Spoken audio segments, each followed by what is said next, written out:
अनुबंध से होता है, कर्मों के बंधन से होता है, और उसको अपना ऋण चुकाना होता है।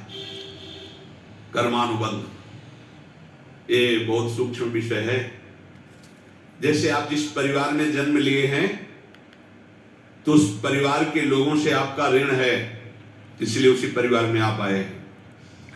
और ऋणानुबंध उसको बिना चुकाए या बिना वसूल किए आप वहां से जाएंगे नहीं।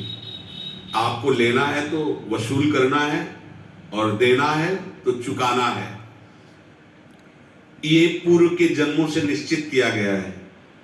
जैसे किसी के यहां पुत्र हुआ, जन्म से ही पैसा खर्चा शुरू हुआ, जो बड़ा हुआ तो उद्दंडता के द्वारा मार पूरे परिवार को क्लेश पर क्लेश देता चला जा रहा है। ये तुम्हारे कर्म का फल है। या ऐसे शक्तिहीन बुद्धिहीन ऐसे पागल पूरे जीवन सेवा करो, तुमसे अपना हिसाब चुकाने के लिए वो आया है। अब परिवार के जो सदस्य जुड़े आके, पत्नी आते ही पूरी हृदय में आनंद, परिवार में आनंद, और जीवन भर वो आनंद ही सुख देने के लिए उसका जन्म हुआ। वो अपना ऋणानुबंध मुक्त। और आते ही भयंकर क्लेश खड़ा कर दिया, बीच में दीवार और झगड़ा हुआ ऐसा, फिर अगले दिन मारपीट शुरू, कलह अशांति, पूरा जीवन नर्क हिसाब करने आए। यहां ऋण चुकाए बिना कोई जा नहीं सकता, ऋण चुकाना पड़ेगा। किसी का ऋण वसूल करना है तो किसी को ऋण चुकाना है, दोनों काम करने होते हैं। अनेक जन्मों में अनेक लोगों के साथ हमने जो बर्ताव किए हैं, अच्छे या बुरे, वो होंगे। अब किसी आदमी को हम जानते नहीं, अचानक मिला, अचानक टक्कर लगाओ, मार पीट गाली गुप्ता सब कर दिया, चुपचाप सह लो। क्यों? ये आपका हिसाब है, पूर्व का हिसाब। हमारा उससे कोई द्वेष नहीं, कोई संकल्प नहीं। अचानक घटना घटी और हमसे द्वेष करने लगा, हमें पीटने लगा, हमें गालियां दे, ये हिसाब है, चुपचाप सह जाओ। अपने घर का भाई ही भारी दुश्मन बन गया और क्लेश, हिसाब है। एक प्रभुदत्त ब्रह्मचारी जी की वाणी में पढ़ा था, एक महात्मा जी भ्रमण करते थे तो उस समय असरफियां चलती थी, मोहरे असरफियां, तो उनको भेंट में देते लोग। तो या तो ठाकुर सेवा में लगे तत्काल, या संत सेवा में तत्काल लगे, उसका संग्रह करके डोलना ये ठीक नहीं है। बैरागी के लिए सिद्धांत में ये ठीक नहीं है। तो जब 2, 4, 6, 8 ऐसे मोहरे हुई तो उन्होंने विचार किया कि और भ्रमण करके जब काफी मोहरे हो जाएंगी तो प्रयागराज में जब कुंभ पड़ता है, एक बार पूरे सब अखाड़े के संतों को, अलग अलग संप्रदाय सब संतों को बुलाएंगे और सबको खुआएंगे। अब साधु है तो यही विचार करेगा, और क्या विचार करेगा। तो उन्होंने ऐसे डंडा बनवाया, बेंत, जो ऊपर से चूड़ीदार और भीतर पोला, और मोहरे उसमें डालते हैं। और भ्रमण, जहां जहां श्रद्धालु भगत थे सबके यहां जाना और इच्छा रखना कि एक मोहर तो दे दे दक्षिणा में। कामना कोई भी हो वो बांधती ही है, ध्यान रखना। इसीलिए प्रभु जो चाहे वो करे, अपनी चाह नहीं रखनी चाहिए, अपनी चाह प्रभु की चाह में मिला देनी चाहिए। धीरे धीरे वो छड़ी भर गई। भ्रमण करने वाले महात्मा चूड़ी लगाई, इंतजार करते रहे जब प्रयाग का कुंभ पड़ा तो चले।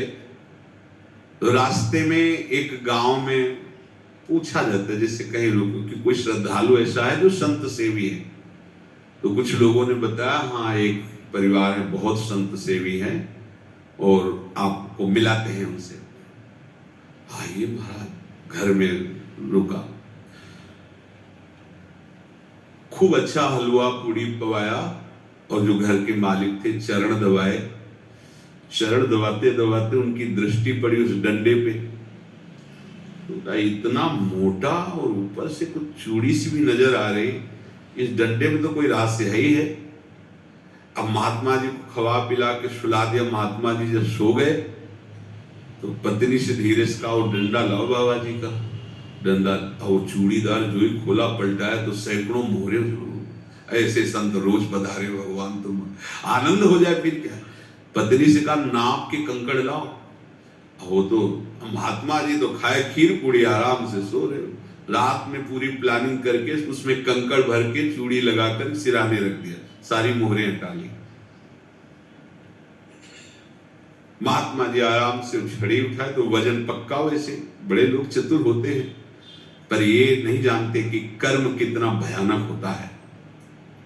और उनकी कोई संतान नहीं थी, पर धन में इतना प्रेम उनको था। बहुत सावधान हुए।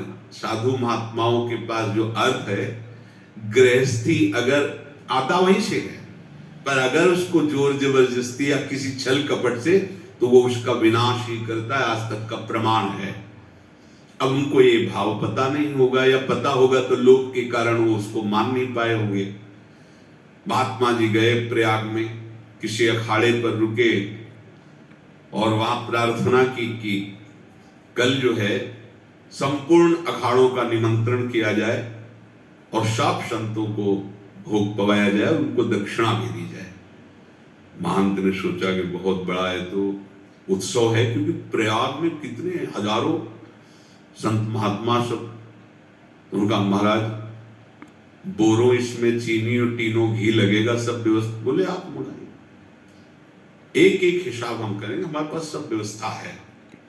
बोले कुछ तो पहले दे दो, वो इकट्ठे देंगे हम। उनको था कि अगर हम छड़ी खोला और 2-4 मोहरे दी, किसी को पता लग गया तो गड़बड़ हो सकती। बोले हम भंडारे के समय आखिरी में सब कुछ आपको दे देंगे।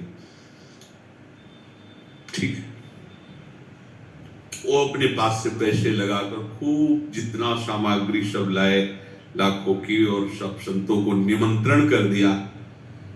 संत जन निमंत्रित हो गए, भंडारा बन रहा है। तब वहां के महंत है, उनका देखो भंडारा भी बन रहा है, संतों को निमंत्रण। अब आप अर्थ की व्यवस्था कीजिए, क्योंकि इतनी बड़ी हमारी सामर्थ्य नहीं थी जितना हमने किसी तरह हमने व्यवस्था की।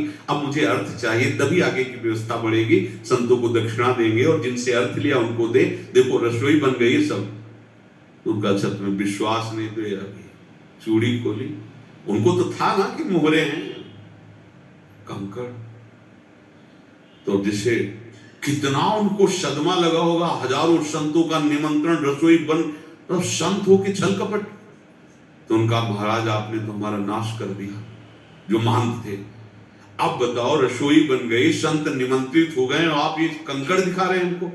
आपने तो हमें बर्बाद कर दिया, हमारी इतनी सामर्थ्य नहीं थी, आप पहले बता देते। संत होकर ऐसा छल कपट। अब वो बोले तो क्या बोले, क्योंकि उनको पता था कि मोहरे हैं इसमें।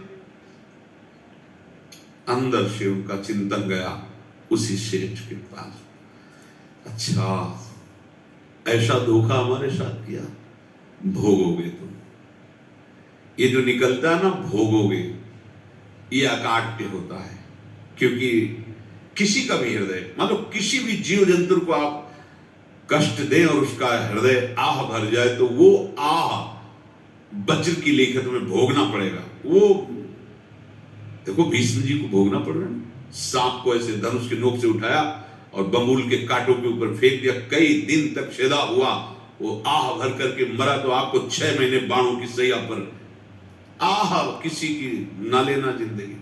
कोई ऐसा कहा, कोई आह भर करके कह दिया तुम समर्थ हो, हम तो कुछ कर नहीं सकते, और अंदर से दुखी, फिर तुम्हारी सामर्थ्य काम नहीं करेगी, मिट्टी में मिला देगी। फिर ये तो संत थे, और भगवत आराधना के लिए, संत आराधना के लिए ही ऐसा किए हुए थे। अब इनका कैसे मुंह दिखाएं, अब क्या करें। सुबह संत जन आएंगे, सबके बीच में हमारी कि देखो इन्होंने, अब क्या करें। गए और संगम में जाके छलांग लगाई, अपने प्राण त्याग दिए। अब उनके तो पास मोहरे थी और व्यापार बढ़ा, और 9-10 महीने बाद ही लड़का हुआ। अब तो उनको आगे संत फलीभूत हो गया। देखो व्यापार चल रहा, लड़का नहीं होता था, लड़का भी हो गया। बड़ा आनंद छा रहा है। जब से वो प्रकट हुए और धन की वृद्धि शुरू हो गई, पढ़ाई लिखाई में उनके खर्चा हुआ, सब बस बीमारी शुरू हो गई उनके शरीर में। अब उसमें पैसा जाना शुरू हुआ। इतने आसक्त वो दोनों हो गए कि कुछ भी हो, व्यापार ठप, संपत्ति बेचना शुरू। तो उन्होंने कहा कि बेटा मैं क्या कर सकता हूं तुम्हारे लिए? बोले हमारी अंतिम इच्छा है प्रयाग चलो, और जितने प्रयाग में संत महात्मा सबको एक बार भंडारा करवाओ, हमारी इच्छा अंतिम है, क्योंकि अंतिम यही इच्छा थी। तो बोले अब ज्यादा संपत्ति तो नहीं रह गई, तो बोले घर बेच दो, मेरे लिए ही तो है, बेच दो, मुझे लगता मैं बचूंगा नहीं, पर मेरी अंतिम इच्छा पूर्ण कर दो। घर बेच दिया, जेवर बेच दी, वहां गए, जब संत सेवा की तो बोले मुझे संगम तक ले चलो। संगम तक ले गए और बोले समझे तुम चुराए थे और हमने उसको छीना है, कुछ नहीं रह गया तेरे पास कुछ, अब केवल ममता और आसक्ति में जलकर मर और नरक प्राप्त कर। मैं वही महात्मा हूं जिसकी तूने मोहरे ली थी, शरीर छोड़ दिया। महात्मा को जन्म लेना पड़ा और इनको दुर्गति भोगनी पड़ी। ऋणानुबंध होश में, ऐसा नहीं कि आप जो कर रहे हैं कोई देख नहीं रहा, कोई हिसाब किताब नहीं, जो कर रहे हैं अवश्य में भोक्तव्यम, बहुत सावधान।